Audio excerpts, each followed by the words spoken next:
The topic is about the primary nucleic acid structure and the DNA double helix. First, there are two major types of nucleic acids in terms of structure. These are the RNA and DNA.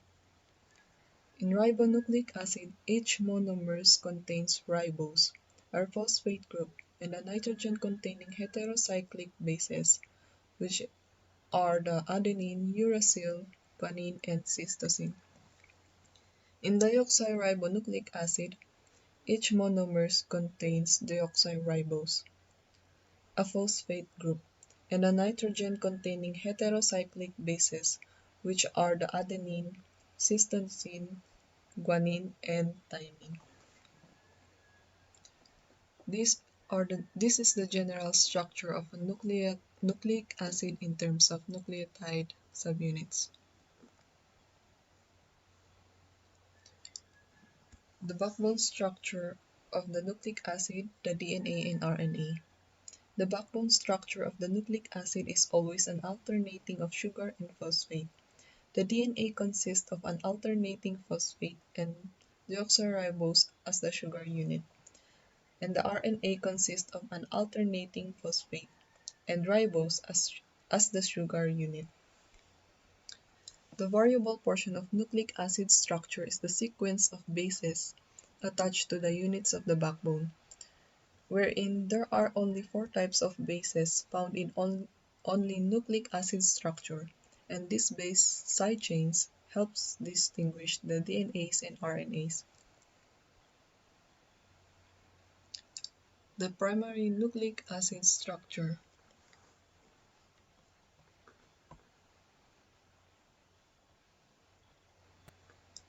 The primary nucleic acid structure can only be determined by the sequence of nucleotides linked together in a nucleic acid. Important points about nucleic acid structure. Number 1 is each non-terminal phosphate group of the sugar phosphate backbone is bonded to 2 sugar molecules through a 3', 5' phosphodiester linkage. Number 2 is a nucleotide chain has directionality, in which the 5' end carries a free phosphate group attached to the 5' carbon atom. The 3' end has a free hydroxyl group attached to the 3' carbon atom, and the sequence of bases of a nucleic acid strand is read from the 5' end to the 3' end. Lastly is that each non-terminal phosphate group in the backbone of a nucleic acid carries a 1 charge, in which the parent phosphoric acid molecules from which the phosphate was derived originally had 3 hydroxide group, and the 2 of these become involved in the 3', 5' phosphodiester linkage. The remaining hydroxide group is free to exhibit acidic behavior, that is to produce a hydrogen ion. The primary nucleic acid and protein structure. The DNAs and RNAs and proteins have backbones that do not vary in structure. Number 2 is the sequence of attachments to the backbones distinguishes one DNA from another, one RNA and one protein from another. Number 3 is both have directionality. For nucleic acids, there is a 5' end and a 3' end, and for proteins, there is an N and C terminal end.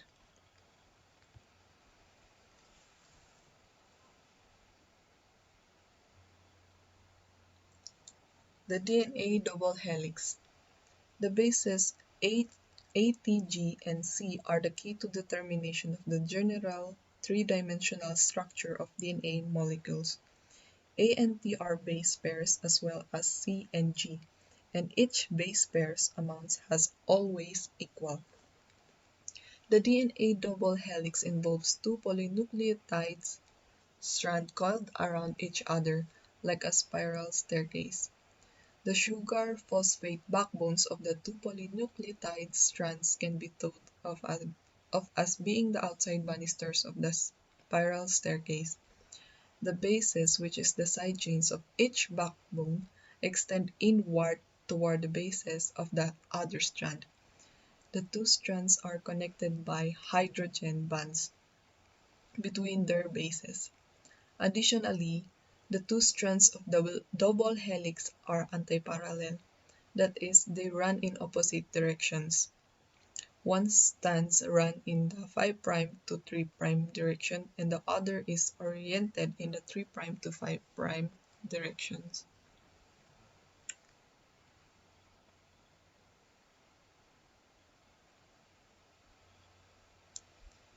The base pairing. Complementary bases.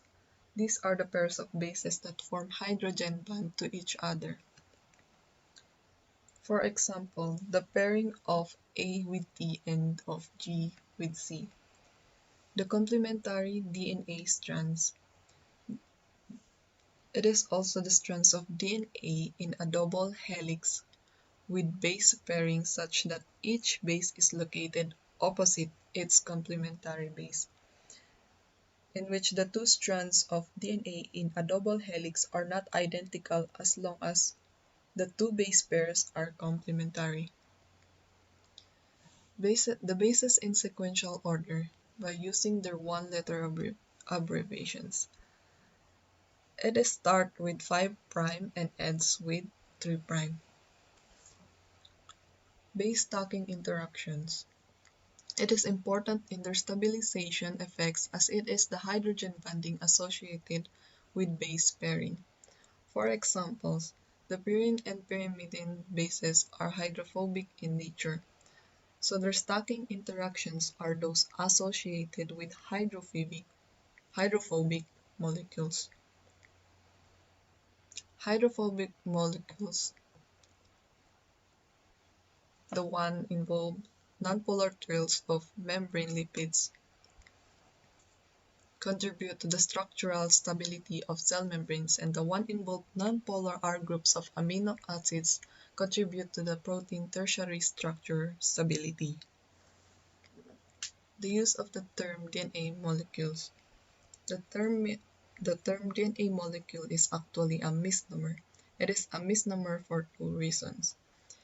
And one is the cellular solutions have pH values such that the phosphate groups present in the DNA backbone structure and negatively charged. This makes DNA a multi-charged ionic species rather than a neutral molecule. And the two strands of DNA in a double helix structure are held together by hydrogen bonds. Thus, the double helix DNA involves two intertwined ionic species rather than a single molecule. The next topic is about the antibiotics that inhibits bacterial protein synthesis. Some antibiotics work because they inhibit protein synthesis in bacteria but not in human. They inhibit one specific enzyme or another in the bacterial ribosomes. These antibiotics are useful in treating diseases and in studying protein synthesis mechanisms in bacteria. The accompanying table lists a few of the most commonly encountered antibiotics and their modes of action relative to protein synthesis. The antibiotics mentioned are the chloramphenicol, erythromycin, puromycin, streptomycin, and tetracycline.